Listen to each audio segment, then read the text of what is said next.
आज हम लोग बात करने वाले हैं राहु के महादशा में मंगल का अंतर्दशा। ये आखिरी अंतर्दशा है राहु के महादशा में। इसके बाद इंसान के जीवन में जुपिटर का महादशा चालू हो जाता है। कि इस वीडियो को देखने के बाद आप जब किसी इंसान का बात सुनेंगे और वो अगर ये 3 में से 1-2 चीज़ भी बोल रहा है तो राहु के महादशा में मंगल के अंतर से वो गुजरा है। अगर वो ये 3 बात बोलता है तो। उसके बाद हम जो भी टेक्निकल पॉइंट्स है उसको हम समझेंगे वीडियो के आगे में। बट पहले हम लोग समझते हैं कि वो कौन-सा बात है जो आप उस इंसान से सुनेंगे जिसका राहु के महादशा में मंगल का अंतर चल रहा हो। सबसे पहला बात जो आप उन लोग के मुंह से सुनेंगे कि हमको इतना गुस्सा आया कि हम अपना बैग उठाए और हम 20 किलोमीटर सीधा चलते हुए घर आ गए। या कुछ भी ऐसा बोलेंगे, लेकिन एक चीज उसमें कॉमन होगा कि वो ऐसा बोलेंगे कि 15 से 20 किलोमीटर या 10 किलोमीटर पैदल चलते हुए। मोस्टली 15-20 से तो नीचे लोग को नहीं बोलते हुए सुनी हूँ मैं, लेकिन या फिर जो इंसान 5 भी नहीं चल सकता था वो 15 चल गया, ऐसा आप सुनेंगे। ठीक है, क्यों ऐसा होता है ये टेक्निकल पॉइंट है जिसको हम लोग आगे समझेंगे। बट ये चीज तो आप जरूर सुनेंगे कि हमको इतना गुस्सा आया कि हम इतना डिस्टेंस पैदल चल के आए, जिसको सुन के आपको विश्वास नहीं होगा, लेकिन अब आपको विश्वास होगा क्योंकि राहु के महादशा में जब मंगल का अंतर आता है तो ये कोई भारी बात नहीं है, ऐसा होता है। ठीक है, दूसरा चीज, गुस्सा बहुत आता है। ये जो 1-1.5 साल का जो समय होता है मंगल के अंतरदशा का, इसमें गुस्सा बहुत आता है और गुस्से के कारण ही इंसान चिड़ चिड़ चिड़ चिड़ चिड़ चिड़ चिड़ करते रहता है। ठीक है, उसके बाद आगे हम लोग देखेंगे कि नेक्स्ट चीज जो आप इसमें देखेंगे वो ये है कि जिम फ्रीक्स, हद से ज्यादा वो इंसान जो एक्सरसाइज नहीं कर रहा था वो हद से ज्यादा जिम में समय बिता रहा है। उसके अंदर इतना एनर्जी है कि वो 2-3 घंटे जिम में रह पा रहा है। ठीक है, यानी जिम का सब्सक्रिप्शन वो ले लिया और वो बिल्कुल अचानक से होगा क्योंकि राहु में सन का अंतर आता है, फिर राहु में मून का अंतर आता है और फिर राहु में मंगल का अंतर आता है। सन और मून में, इन दोनों में आप नहीं कर पाते हैं, आप उतना एनर्जेटिकली काम नहीं कर पाते हैं अपने फिजिकल सेल्फ पे। ठीक है, अपने बॉडी पे आप उतना ध्यान नहीं दे पाते हैं।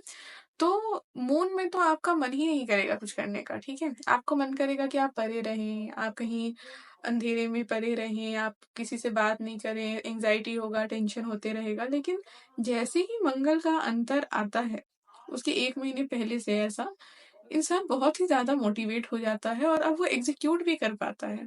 तो जिम में बहुत ज्यादा समय बिताना या फिर बहुत ही ज्यादा फिजिकल हार्ड लेबर करना, बहुत ज्यादा ट्रैवल करके भी ना थकना, ये सब चीज आप देखेंगे। जिम नहीं तो आप ये जरूर देखेंगे। तीसरा, थोड़ा फीमेल के केस में, थोड़ा जो महिलाएं होती हैं उनके केस में आप पता लगा पाए इसका थोड़ा चांस कम है। उसका चांस कम है क्योंकि जो लोग बाहर जाती हैं तो हाँ, उनका गुस्सा, उनका वो अचानक से अपने बॉडी पे ध्यान देना जिम के ही थ्रू, जिम ही, ठीक है, योगा नहीं, जिम, क्योंकि एनर्जी ही इतना होता है कि उनसे होता ही नहीं रहेगा कि आप उनसे कह रहे आराम से सांस लो, आराम से सांस छोड़ो, ये होगा ही नहीं उनसे क्योंकि उनके पास इतना एनर्जी है। ठीक है, तो अब आप क्या देखेंगे कि हद से ज्यादा अपने बॉडी पे ध्यान देने लगेंगे। ठीक है, हम बॉडी पे कैसे ध्यान देंगे? बॉडी पे ऐसे कि देखिए, सन, आपको ये ध्यान रखना है कि सबसे स्टार्ट तो बहुत पहले से हो जाता है, लेकिन आपका बॉडी खराब होने लगता है राहु में वीनस से ही। ठीक है, अगर आपका वीनस सही नहीं है, ठीक है, तो इसके बारे में हम लोग किसी और वीडियो में बात करेंगे कि अगर आपका वीनस आपकी कुंडली में, या वीनस अगर 6, 8, 12 में से किसी का मालिक है तो क्या होगा, ये हम लोग नेक्स्ट वीडियो में चर्चा करेंगे। आप कमेंट कीजिएगा। तो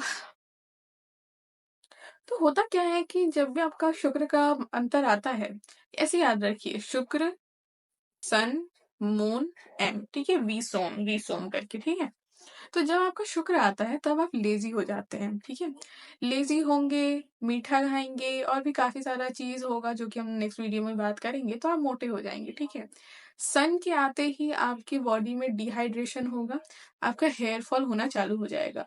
काफी ज्यादा हेयर फॉल होता है, काफी ज्यादा। जो हेयर फॉल का प्रॉब्लम है वो आपका सन से चालू हो जाता है। इतना हेयर फॉल, इतना हेयर फॉल कि वो सच में आपको टकला करने के टकला कर सकता है, ठीक है? आपका चेहरा फिर मन नहीं करेगा देखने का, क्यों? वो हम लोग उस वीडियो में देखेंगे।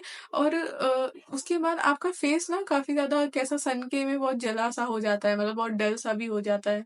फिर जैसे ही आप मून में एंटर करेंगे तब आपको बहुत ज़्यादा स्ट्रेस होगा, बहुत ज़्यादा एंग्ज़ायटी होगा, स्ट्रेस और एंग्ज़ायटी से आपका हेयर फॉल और बढ़ेगा। मार्स के पीरियड तक आते-आते ये हो जाता है कि आप काफ़ी ज़्यादा आपका हेयर लॉस हो जाता है। आप काफ़ी ज़्यादा आप मून में स्ट्रेस, एंग्ज़ायटी में ज़्यादा कुछ कर नहीं पाएँगे, खुद को रखेंगे बंद करके, है ना?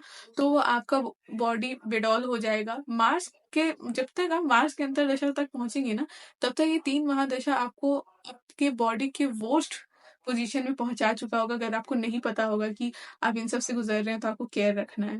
तो मार्स आते ही ना आपका मन नहीं करता है। बहुत लोग आपको ऐसे मिलेंगे जो जिम स्टार्ट किए या एक और चीज़ जो वो करते हैं, वो स्टार्ट किए, उससे पहले उनका मन ही नहीं करता था चेहरा देखने का आईना में। दूसरा चीज़ वही तीसरा चीज़ जो आप सुनेंगे कि या तो वो हेयर ट्रांसप्लांट करवाए हैं, या कुछ हेयर का ट्रीटमेंट लिए हैं, या फिर कुछ जड़ी-बूटी या कोई तेल लगाना चालू कर दिए हैं ताकि उनका हेयर आए। और उसमें भी मोस्टली वो लोग जल्दी क्विक फिक्सेस की तरफ ज़्यादा जाते हैं राहु में, जब मंगल का अंतर चलता है, तो हेयर पैच करवा लेंगे, ठीक है?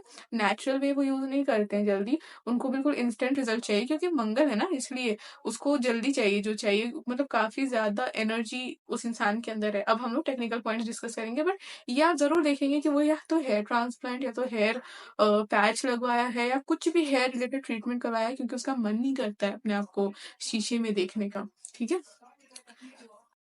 तो अब तक हम लोग देख चुके हैं कि सबसे पहला चीज़ आपको ये सुनने को मिलेगा कि वो इतना डिस्टेंस कवर कर चुके हैं, ठीक है? दूसरा चीज़ आपको ये मिलेगा कि वो जिम जॉइन किए हैं या जिम का मेंबरशिप लिए हैं। तीसरा चीज़ आपको क्या मिलेगा कि वो कुछ भी हेयर रिलेटेड कुछ करवाएँ हैं, ठीक है? हेयर ट्रांसप्लांट या फिर हेयर ट्रीटमेंट या कुछ भी, ठीक है? बट हेयर पे फोकस है, और वो भी बहुत ही अनयूजुअल, मतलब बहुत ही जल्दी ऐसा। अब हम लोग सुनते हैं, मतलब सॉरी, अब हम लोग टेक्निकल पॉइंट के बारे में सोचते हैं, समझते हैं, ठीक है? राहु क्या है और मंगल क्या है? मंगल एनर्जी है, इनिशिएट कोई भी चीज कर सके, वो चीज का पावर है मंगल। ये बॉडी है मंगल, एनर्जी है मंगल, ठीक है? ब्लड, किडनी वगैरह सब हम मंगल से देखते हैं। और राहु क्या है? एम्पलीफायर, यानी किसी भी चीज को बढ़ा देना, ठीक है? वो है एम्पली, मतलब कोई भी चीज को एम्पलीफाई कर देगा, बढ़ा देगा। अगर वो मंगल है तो मंगल के साथ जुड़ के मंगल का एनर्जी बढ़ा देगा, ठीक है? सन है, सन के साथ रह के सन का एनर्जी बढ़ा देगा। तो मंगल इतना बॉडी को रिप्रेजेंट करता है, गुस्से को रिप्रेजेंट करता है, एनर्जी को रिप्रेजेंट करता है। तो मंगल के साथ राहु आके मंगल का एनर्जी को क्या कर दिया? बढ़ा दिया। जो मंगल बॉडी से रिलेटेड है, बॉडी पे ध्यान किया, क्या किया? बढ़ा दिया, ठीक है? इनिशिएटिव लेने का जो कैपेसिटी, उसको क्या कर दिया? बढ़ा दिया। जो गुस्सा है उसको क्या किया? बढ़ा दिया। तो राहु ये करता है, ठीक है? इसलिए आप सोचे ना कि कैसे वो इतना दूर डिस्टेंस वो ट्रैवल कर लिया, क्योंकि मंगल एनर्जी है, और राहु क्या है? एम्पलीफायर, वो एनर्जी उस इंसान का बहुत ज्यादा बढ़ा दिया, ठीक है? और बॉडी पे ध्यान क्या है? और ज्यादा बढ़ा दिया, क्योंकि बॉडी, ये जो काया है, ये भी मंगल, ये जो ब्लड है, बॉडी है, किडनी है, इन सब पे क्या है? मंगल, मंगल से डिनोट होता है। तो राहु इन सब चीज में जो गतिविधि है उसको बढ़ा देगा, आपका ध्यान बढ़ा देगा, आप ऑब्सेस हो जाएंगे अपने बॉडी को सही करने के लिए, ठीक है? और जो मंगल रिलेटेड लोग होते हैं, यानी जिनका एरीज और जिनका स्कॉर्पियो होगा लगन, वो क्योंकि मंगल से रूल होते हैं, वो लोगों का उन लोग में ये सिम्टम्स और ज्यादा दिखता है, ठीक है? क्योंकि वो लोगों के पास ऑलरेडी मंगल का एनर्जी होता है, और इस टाइम वो और भी ज्यादा एम्पलीफाई हो जाता है, ठीक है? तो अब हम लोग ये जानते हैं कि मंगल को इतना एनर्जी कौन दे रहा है? राहु। राहु क्या कर रहा है? एम्पलीफाई कर रहा है। तो आपको इतना तो क्लियर हो गया होगा अभी तक कि मंगल का जो पावर है वो एक्स्ट्रा ऑर्डिनरी पावर आपको राहु के महादशा। तो और हम लोग अब इसका रेमेडीज क्या हो सकता है, या फिर क्या क्या चीज हम लोग को राहु के महादशा में जब मंगल का अंतर आता है तो हमें ध्यान रखना चाहिए? सबसे पहला चीज जो हम लोग को ध्यान रखना चाहिए कि मंगल का जब अंतर्दशा आएगा तब इंसान जिम जिम फ्रीक हो जाता है, काफी ज्यादा जिम में टाइम स्पेंड करता है, और काफी ज्यादा चांसेस है कि वो कुछ सप्लीमेंट्स लेने लग जाए, ठीक है? वो कुछ ना कुछ सप्लीमेंट लेने लग जाएगा। अगर वो सप्लीमेंट आयुर्वेदिक है तो उसको सही प्रपोर्शन में लेना बहुत जरूरी है, ठीक है? बट अगर वो सप्लीमेंट कहीं से भी आर्टिफिशियल है, या फिर कहीं वो आर्टिफिशियली बना है, उसका जो इंग्रेडिएंट है वो केमिकल है, और दवा जो है वो एलोपैथी एलोपैथी है, तो काफ़ी ज़्यादा चांसेस है कि वो उस इंसान की बॉडी में रिएक्ट कर जाएगा, ठीक है? अब हेयर ट्रांसप्लांट करवाना चाहिए या नहीं, या हेयर को लेके कुछ करना चाहिए या नहीं? एक ऑयल आता है कैस्टर ऑयल, ठीक है? कैस्टर ऑयल को नेवल में आप लगा सकते हैं। ये एक आयुर्वेदिक ट्रीट उपाय है, छोटा-सा उपाय है, आपको कुछ बुरा नहीं होगा। कैस्टर ऑयल को आप नेवल में लगा सकते हैं, उससे क्या होगा ना कि आपको वो हेयर ग्रोथ देता है, ठीक है? और हार्मोनल इश्यूज़ को भी बैलेंस करता है। तो आप अगर हेयर रिलेटेड कुछ करवाना चाह रहे हैं ना, तो उसके लिए भी आप नेचुरल चीज़ को यूज़ कीजिए। आयुर्वेदिक चीज़ को यूज़ कीजिए, नेचुरल चीज़ को यूज़ कीजिए, क्योंकि अगर आप कुछ भी केमिकल से रिलेटेड आप यूज़ किए और अगर वो आर्टिफिशियल है, आपको वो सीवियर रिएक्शन कर जाएगा आपके बॉडी में। मैं काफ़ी कोई को देखी हूँ। मैं काफ़ी कोई को देखी हूँ जो अपना हेयर ट्रांसप्लांट करवा लेते हैं या हेयर का कुछ करवा लेते हैं, जबकि उनको थोड़ा वेट करना था बस। या फिर अगर आप अभी वीनस के अंतर्दशा में है, राहु के महादशा में वीनस का अंतर, सन का अंतर, मून का अंतर, मंगल का अंतर चल रहा है, तो अभी से ही कैस्टर ऑयल यूज़ करना चालू कर दीजिए। राहु की महादशा में जो आप कॉस्मेटिक्स भी यूज़ करते हैं ना, वो जितना नेचुरल हो उतना अच्छा है, ठीक है? आपके बॉडी के लिए, क्योंकि आपका बॉडी भी में जो जो गतिविधि है ना, वो एम्प्लीफाई हो जाता है।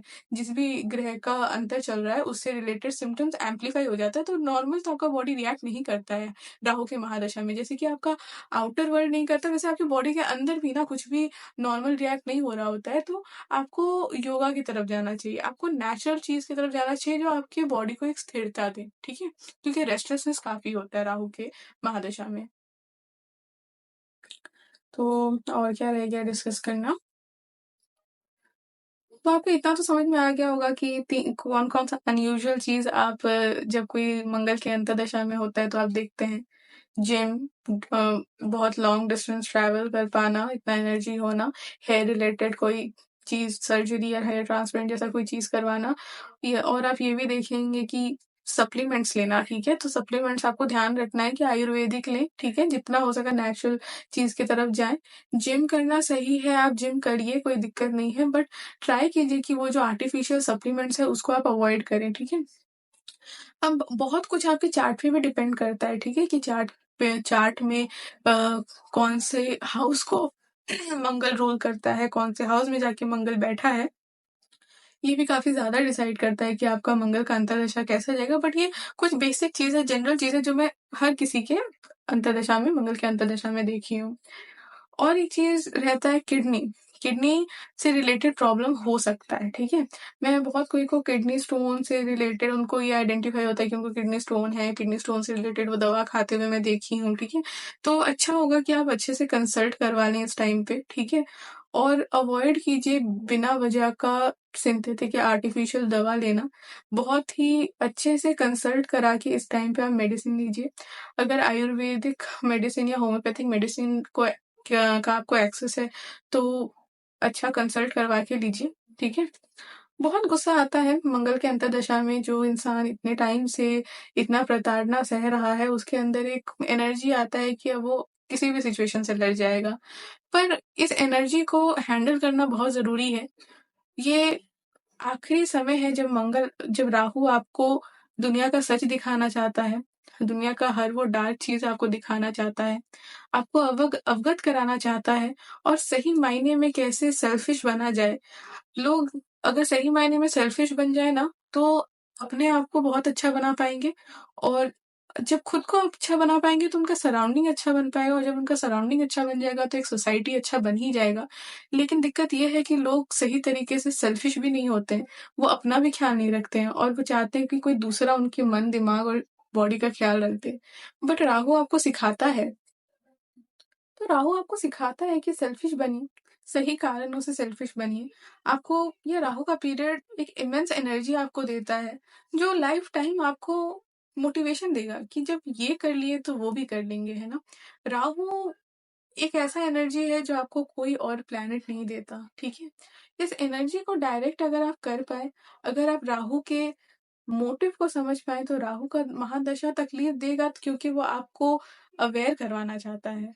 आपको दिखाना चाहता है, बट वो आपको बचा भी लेगा, बट वो आपको दिखाएगा भी कि दुनिया कैसा है। अगर आप राहु को एक दोस्त, एक गाइड मानते हैं, तो आपको काफ़ी हेल्प मिलेगा, वरना आप बस रोते ही रह जाएँगे। इस एनर्जी को एक डायरेक्शन दीजिए। राहु जो आपको सिखाना चाहता है उसको सही मायने में सीखिए और वेलकम कीजिए राहु वेलकम कीजिए जुपिटर महादशा का अपने लाइफ में, जो कि जल्द से जल्द शायद आपकी लाइफ में आ रहा हो या जिसके भी लाइफ में आ रहा हो उसके लिए अच्छा है। और थैंक यू बोलिए राहु को, क्योंकि अगर जिस एज में आप हैं, अगर आप अर्ली 20s अर्ली 30s में हैं, जितना एक्सपीरियंस आपको राहु दिया है, जितना डीप एक्सपीरियंसेस आपको राहु दिया है, वो कोई और प्लैनेट नहीं दे सकता।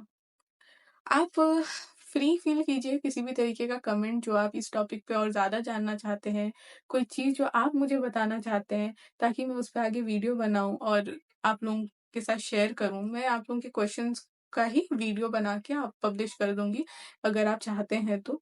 फ्री फील कीजिए अपने क्वेश्चंस को पूछने के